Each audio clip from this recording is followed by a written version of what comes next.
नमस्कार दोस्तों। आज हम आपके लिए लेकर के आए हैं एक छोटे से गांव की बेहद डरावनी सच्ची कहानी, ब्रह्म राक्षस की। बहुत समय पहले की बात है। भारत के एक छोटे से गांव में एक प्रसिद्ध पंडित रघुनाथ रहते थे। वह बहुत ही ज्ञानी और विद्वान ब्राह्मण थे। गांव के लोग उनकी पूजा करते थे और उन्हें बहुत मान सम्मान देते थे। लेकिन धीरे धीरे पंडित रघुनाथ का स्वभाव बदलने लगा। अपनी विद्वता और शक्ति के कारण वह अहंकारी और क्रूर हो गए थे। वह गरीबों और जरूरतमंदों की मदद करने के बजाय उनका अपमान करते और उन्हें अपने से नीच और छोटा समझते थे। एक दिन एक भूखा और गरीब ब्राह्मण पंडित रघुनाथ के पास सहायता मांगने आया। वह भूखा था और उसने भोजन और कुछ पल ठहरने की प्रार्थना की पंडित रघुनाथ से। लेकिन पंडित रघुनाथ ने उसकी बातों तो नजरअंदाज करके ठुकरा दिया और उसे भला बुरा कहकर भगा दिया।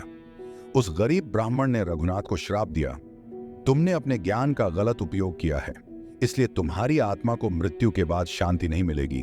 तुम ब्रह्म राक्षस बनकर इस धरती पर भटकते रहोगे। तो दोस्तों, अब आप सब लोग अब यह सोच रहे होंगे कि आखिरकार ब्रह्म राक्षस होते क्या हैं और ये कैसे बनते हैं और इनका निवास कहाँ होता है। तो दोस्तों, मैं आपको बता देना चाहता हूं कि ब्रह्म राक्षस उन आत्माओं को कहा जाता है जो ब्राह्मण उच्च कोटि में जन्म लेते हैं, लेकिन उनके कर्म बुरे होते हैं, या फिर वे लोग जो अपनी ज्ञान और प्रतिभा का प्रयोग समाज कल्याण के बजाय अपनी निजी स्वार्थ या गलत कामों के लिए करते हैं, या ऐसे ब्राह्मण जिसकी उनकी इच्छाएं पूरी होने से पहले उनकी मौत हो जाती है। ऐसे लोग ही मरने के बाद अपने ज्ञान और प्रतिभा के गलत उपयोग करने के कारण ब्रह्म राक्षस बनकर अपनी सजा भुगतते हैं, और इनका निवास स्थान पीपल या बरगद के पेड़ पे होता है। तो चलिए दोस्तों, हम बढ़ते हैं अपनी कहानी की तरफ। जैसा कि उस गरीब ब्राह्मण ने रघुनाथ को श्राप दिया था कि तुमने अपने ज्ञान का गलत उपयोग किया है, इसलिए तुम्हारी आत्मा को मृत्यु के बाद शांति नहीं मिलेगी। तुम ब्रह्म राक्षस बनकर इस धरती पर भटकते रहोगे।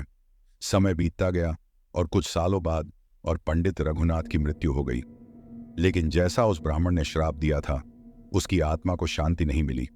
मृत्यु के बाद पंडित रघुनाथ एक ब्रह्म राक्षस बन गए। उनकी आत्मा एक भयानक राक्षस के रूप में बदल गई और गांव के पास के जंगल के एक बड़े से पीपल के पेड़ में रहने लगी।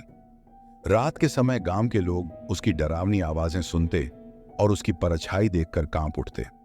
ब्रह्म राक्षस गांव के चारों ओर भटकता और जो भी व्यक्ति रात के समय जंगल के पास जाता वह गायब हो जाता। गांव में दहशत फैल गई थी और लोग डर के मारे रात में घर से बाहर निकलने से कतराते थे। ब्रह्म राक्षस के आतंक से गांव में डर का माहौल बन गया। लोग उसे रोकने का कोई तरीका नहीं जानते थे।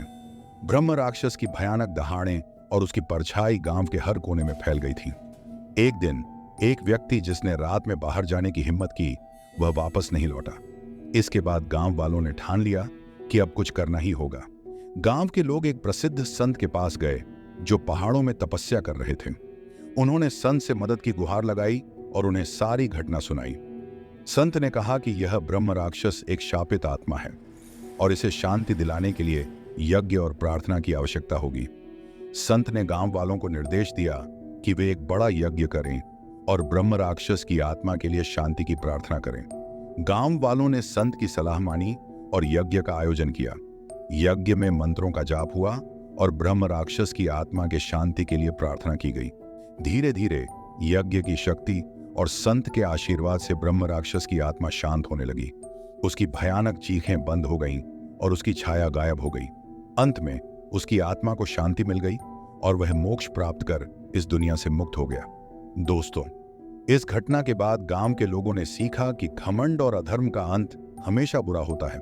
पंडित रघुनाथ की तरह किसी को भी अपने ज्ञान या शक्ति का घमंड नहीं करना चाहिए और हमेशा जरूरतमंदों की मदद करनी चाहिए। इस कहानी से यह भी पता चलता है कि आत्मा की शांति के लिए सच्चाई और दयालुता जरूरी होती है। ब्रह्म राक्षस की यह कहानी आज भी उस गांव में बताई जाती है और लोग इसे एक सच्ची घटना मानते हैं। दोस्तों, इस कहानी को सुनिए और बताइए कि आपको यह कहानी कैसी लगी। अपनी राय और सुझाव कमेंट बॉक्स में जरूर दें और सब्सक्राइब करना मत भूलना। धन्यवाद।